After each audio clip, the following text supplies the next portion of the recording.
পরের বিশ্বকাপ, এমনটাই জানিয়েছেন ব্রাজিলের অধিনায়ক মার্কোনোস।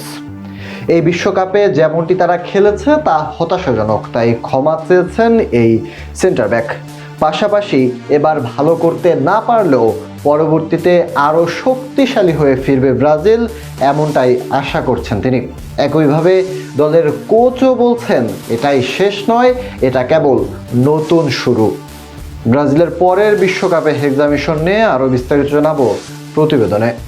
বিশ্বকাপ জয়ের স্বপ্ন নিয়ে মাঠে নেমেছিল 5 বারের বিশ্ব চ্যাম্পিয়ন ব্রাজিল দল। তবে শেষ 16তেই নরওয়ের কাছে 2-1 গোলে হেরে বিদায় নিতে হয়েছে সেলেসাওদের।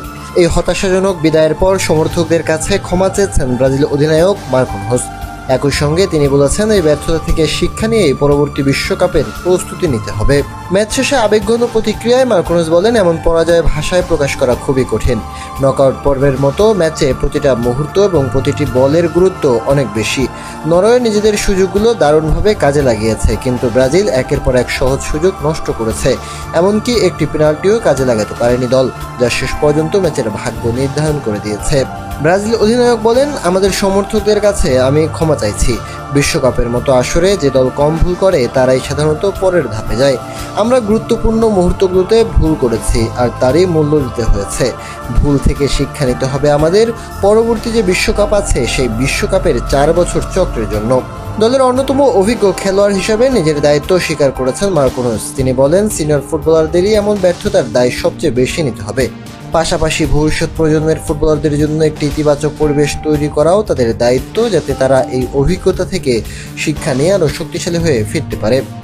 বিশ্বকাপে ব্রাজিলকে এবার অন্যতম শিরোপার দাবিদার হিসেবে বিবেচনা করা হয়েছিল। গ্রুপ পর্বে ভালো পারফরমেন্স দেখিয়ে নকআউটে উঠলেও শেষ পর্যন্ত প্রথম নকআউটে টিকে গেল, দ্বিতীয় নকআউটে হারল ব্রাজিল দল। অন্যদিকে আর্লিং হালান্ডের জোড়া গোলে ইতিহাস গড়ে কোয়ার্টার ফাইনালে জায়গা নিশ্চিত করেছে নরওয়ে।